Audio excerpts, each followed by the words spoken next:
Narito tayo ngayon upang matunghayan ang nakakakilig, napaka-sweet at talaga namang sobrang nagtitrending na istorya ni Kuya Arjon at ni Ate Angelica.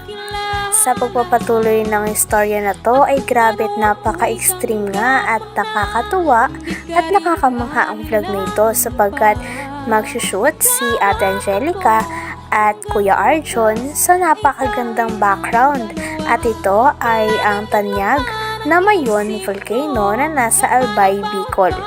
Talagang napakaganda ng kanilang pinag-shootingan sa vlog na ito sapagkat background nila ang kagandahan ng Mayon. Gabi, nakatulog ka naman maayos?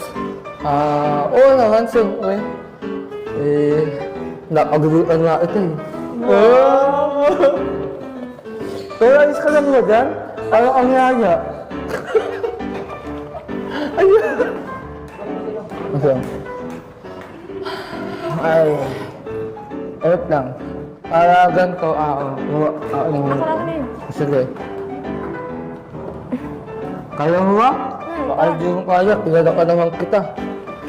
Madulasin ka pa lagi. Wow. May mga naman eh. Tayo doon.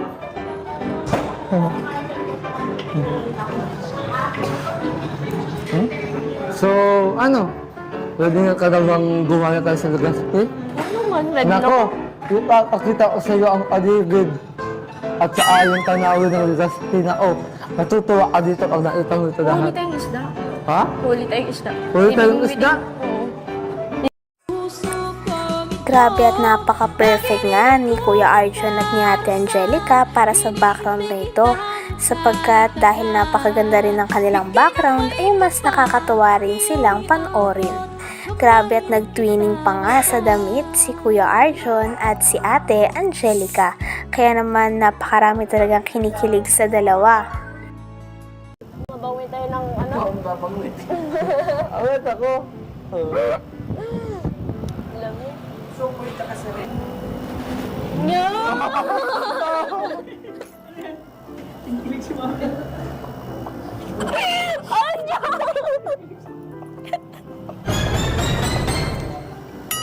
Sana all. Ikaw din, lalo ang gumaganda.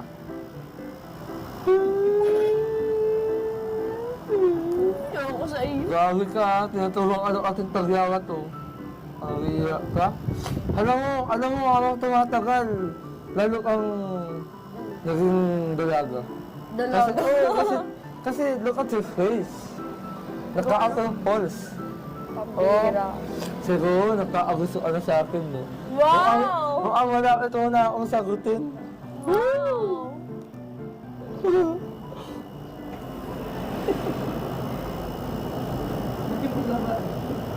Ang ganda ng ilong mo. Pango! Ako? Ah!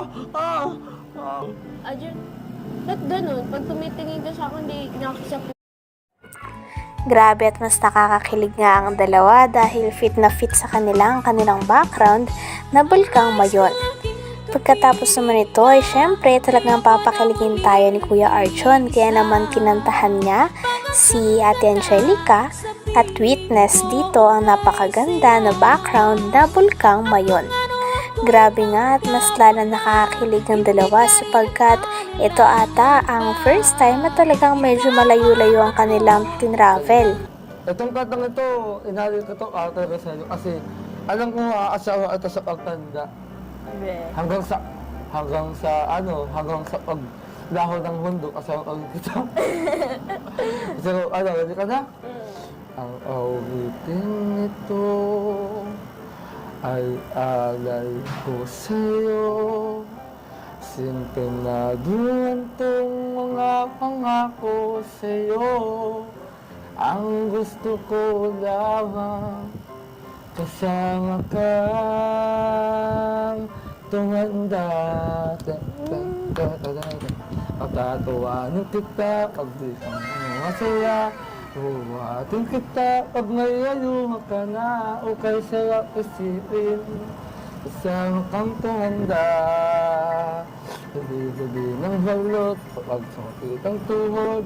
Gabi ng gamot kapag sumakit ang likod. O kay sarap isipin kasama kang tumanda. Pinapakilig mo ko dito ako mo umaga ah. Oo.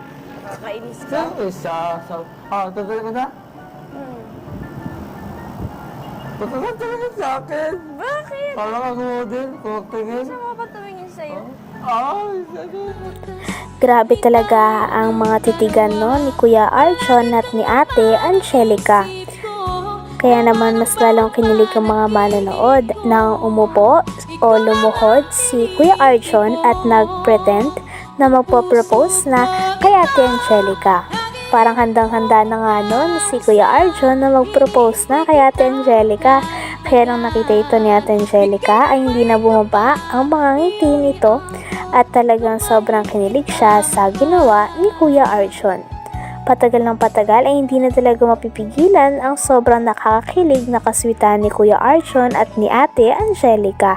Grabe din sila Saan ka magtitigan. lang tuminawag sa iba? Alam mo kasi di. Ba't ang balayibo mo dito? Ayan.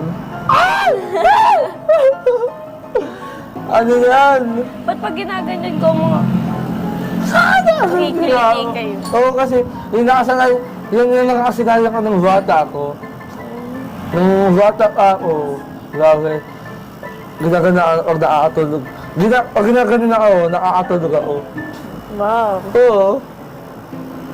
Alam mo, nung nailala talaga at hindi ko na-expect na, magkakaroon tayo ng tambalan, gano'n. Kala ko dati, video-video lang tayo ni Kuya Tata, Hindi ganyan. ka sa akin, parang si Katata na itatablan ka sa akin.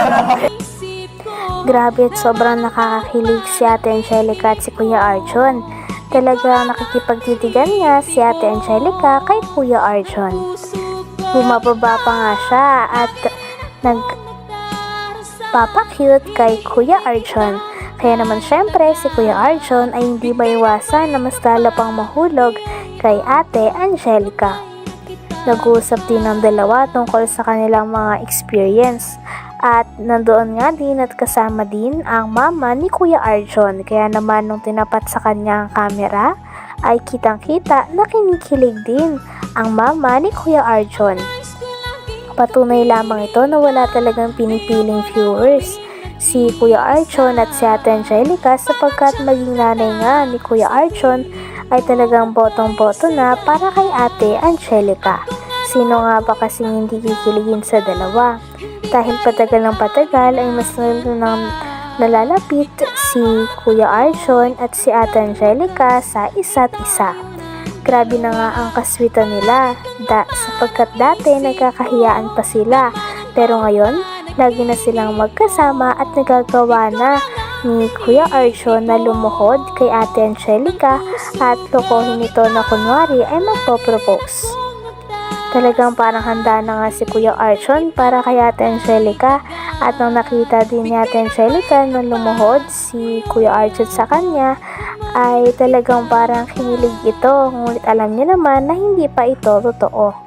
Ngunit malay natin sa hinaharap ay mangyari talaga ang senaryo na ito. Grabe at napakaganda talaga ng view doon, kaya naman sobrang lalong nagandahan ang mga manonood at mas lalong ginanahan sa panonood dahil napaka-romantic ng kanilang setup at ng kanilang background na talagang tanyag at sikat na bulkang Mayon. Tapos ngayon, dito na naman. Nakasusunod dito. Tayo na. Yun! Ilulubog kita dyan muna bago kita maging tayo. Kung maging tayo man. Ilulubog muna kita. Wait lang, kung maging tayo man. Oo, ano ginagawa mo? Isinusumpa ko sa sangbayanan at sa alamitan na ikaw lang ang iibigin ko at wala ng iba. Saksi Sana man all. ang bulkang ngayon sa ating pagkaibigan. Wow, dinamay mo pa tayo yung bulkan. Ay, oo nga pala, no? Si Mayon, tapos si Walak. Si Mayon, tapos si... Sige. Pero si Mayon.